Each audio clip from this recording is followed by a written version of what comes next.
The Atlanta Braves are getting ready to start a new series against the Pittsburgh Pirates in Truist Park. Here's your 10-minute scouting report for today's game.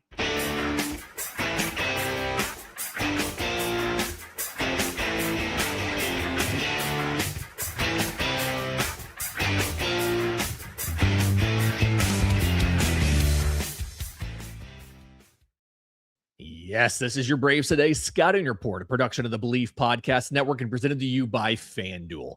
I'm Lindsey Crosby. In the next 10-ish minutes, we're breaking down everything you need to know before first pitch. Today, it's the Braves and the Pirates in the series opener, so let's get into it.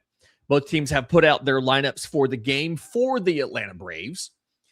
Ronald Acuna Jr. leading off in right field, followed by Michael Harris II in center, Matt Olson at first base, Ozzie Albies at second base, and then shortstop Mauricio Dubon batting fifth.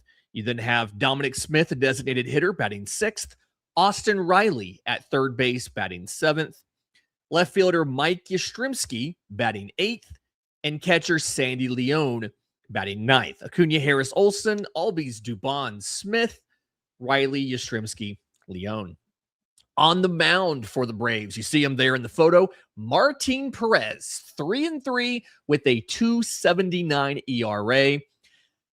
That is a little bit of a mirage. His expected ERA is a 4.34. His fielding independent pitching's a 4.15.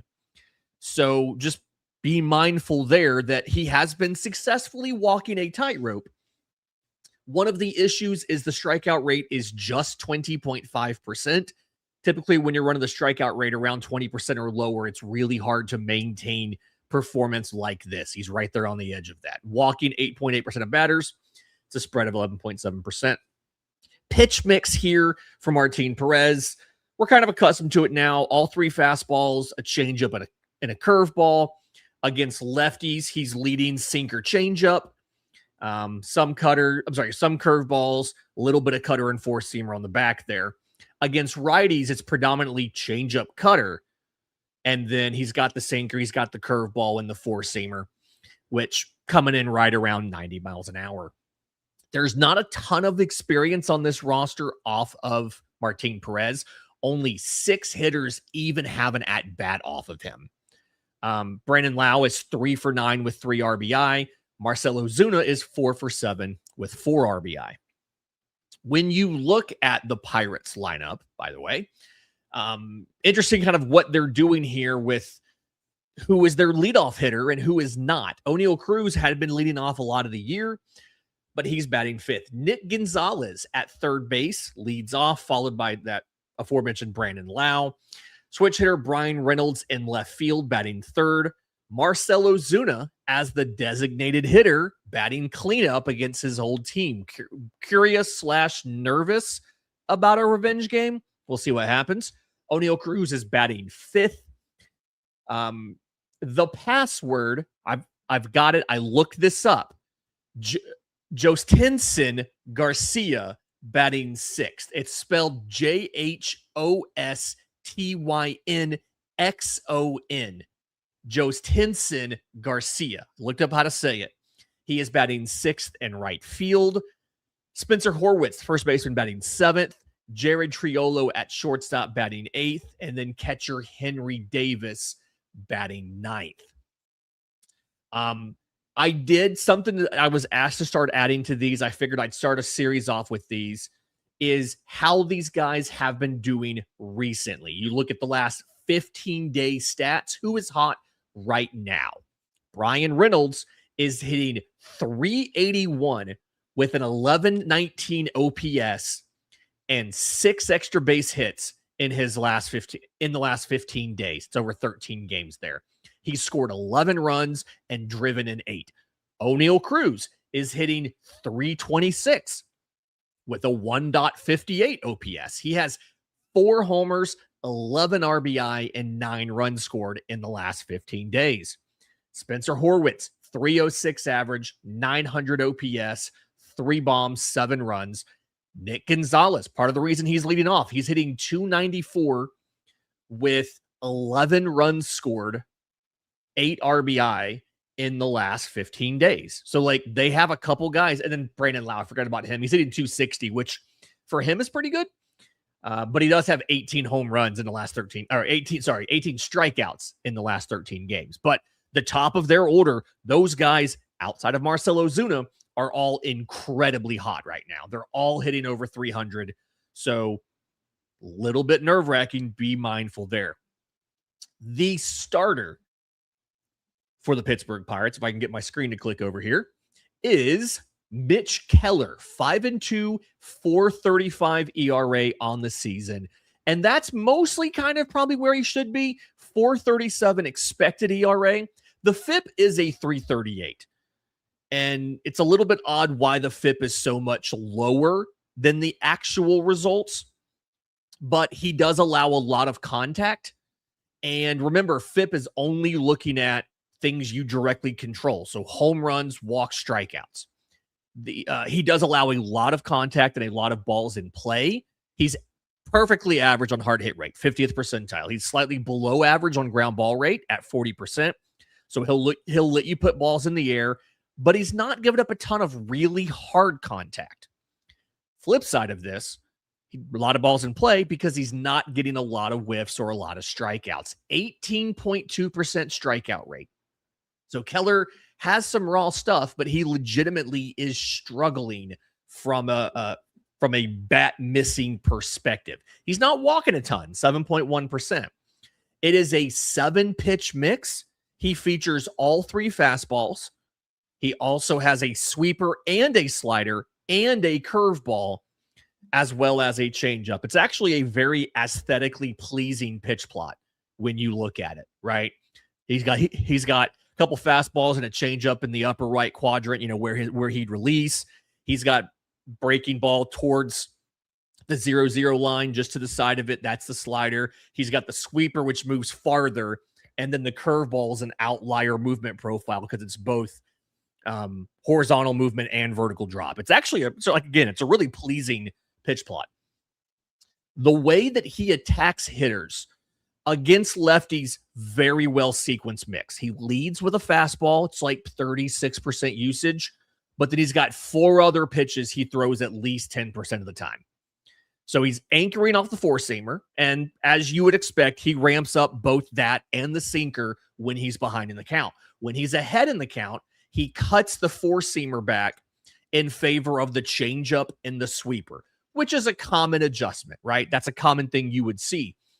In 2-strike situations, he does cut back a little bit on the 4-seam and he ramps up the sweeper. So the primary pitches you're going to see, 4-seamer, sweeper, he will throw the changeup still with 2 strikes, and he'll ramp up the slider usage with 2 strikes. So a 4-seam, an off-speed, and 2 different breaking balls when he's facing a lefty.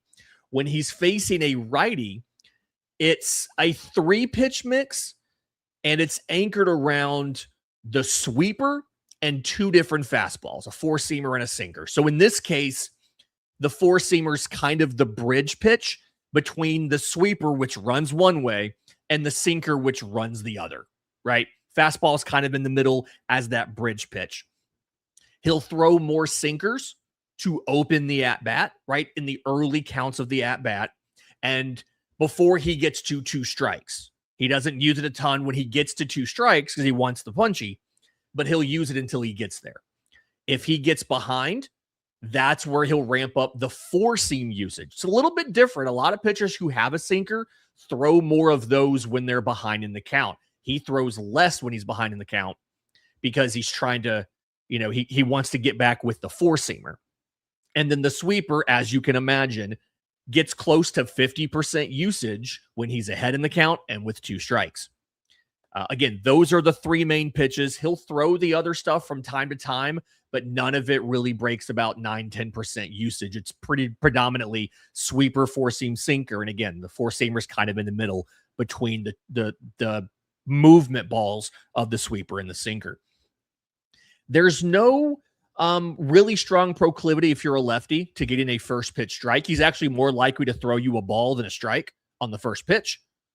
A righty, he is very, very inclined to throw you a first pitch strike. It is a very strong preference to throw a right-handed batter a first pitch strike. So be mindful there. Again, against lefties, it's better than a 50-50 shot. You don't get one. Against, like, if you're a lefty, if you're a righty, he really, really wants to throw you a first pitch strike. So be ready for that. When you look at how the Braves are doing off of Mitch Keller in their careers, Ronald Acuna Jr., 19 career at-bats. He's hitting .421 with a 1371 OPS. He's got 3 homers. He's got 4 RBI. And then Matt Olson, 6 for 12 with a homer. Austin Riley, Mauricio Dubon are both 4 for 10. The counterpoint here, the flip side of this, Dominic Smith and Jorge Mateo are both 0 for 3. You can see why Ha-Sung Kim is on the bench today. He's 0 for 11 in his career off of Mitch Keller. So this was probably not the right game to try and get him right, because he's never hit Keller before. You look at the bullpen status for both teams. All of Atlanta's leverage arms got Thursday off.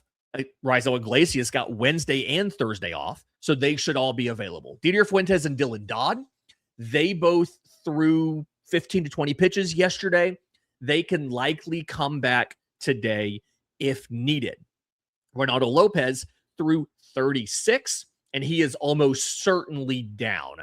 Carlos Carrasco had to start tossing last night in that 9th inning. I don't think he ever got fully hot, so I'm assuming he's fully available. If you need a long man one way or the other, it's probably going to be Cookie, not going to be Ronaldo Lopez. When you look at the Pittsburgh pen, they've got a lot of guys who have eaten multiple innings. Most of their leverage arms have not thrown since Tuesday or Wednesday, so they're all good to go. Wilbur Dotel, one of their longer relievers, he threw 41 pitches on Tuesday. It's been 2 days. I assume that he's fine. Johan Ramirez threw 40 pitches on Wednesday. They may or may not bring him back after that. He's only had 1 day off, because, again, you'll have Dotel. He's had 2 days off. Carmen Mladinsky got moved from the rotation to the bullpen. He threw 55 yesterday. He got the save. It may have actually been a 4-inning save. He got the save yesterday. So I doubt, he's not going to be used. I doubt Ramirez gets used, but everybody else is available. And they do have 3 lefties here. Gregory Soto's a lefty. He's listed on Fangraphs as their closer. Evan Sisk, listed as a setup man. He's a closer. And then middle reliever Mason Montgomery, who has great stuff, but can't really control where it's going. He's also a lefty. So plenty of lefties here for Pittsburgh to use if they need them against Atlanta's lineup. Final kind of thoughts here. Braves Today sponsor FanDuel has the Braves favored in this one. Over-under's 8.5 runs. Mitch Keller, people are going to tell you, hey, he's 1-2 with a 5.63 ERA against the Braves in his last 5 starts. And I want to warn you about just quoting that 5.63 ERA. In 2023, which was 3 starts ago, he got blasted by that amazing Braves offense. 8 runs on 12 hits and 5 innings. The next 2 times he faced the Braves, he pitched, I think it was 10 1/3 innings with 2 total runs allowed. So the ERA in the last 5 is bad, yes. But most of that is 1 blow-up start against quite literally the best power hitting offense in Major League Baseball history. So be mindful. He's been better since then against the Braves. I'm a little bit nervous about the Marcell Ozuna revenge game here.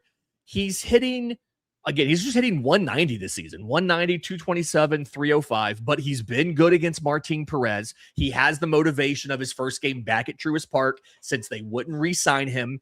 So we're a little bit nervous, a little bit scared, a little bit curious about what'll happen here. But that's your Braves Today scouting report. If you want the deeper analysis, the lineup breakdowns, and everything behind the numbers, make sure you're subscribed to Braves Today. Enjoy the game. We'll be back after it with the postcast over on Locked On Sports Atlanta. And today's 3 things are game recap over at bravestoday.com.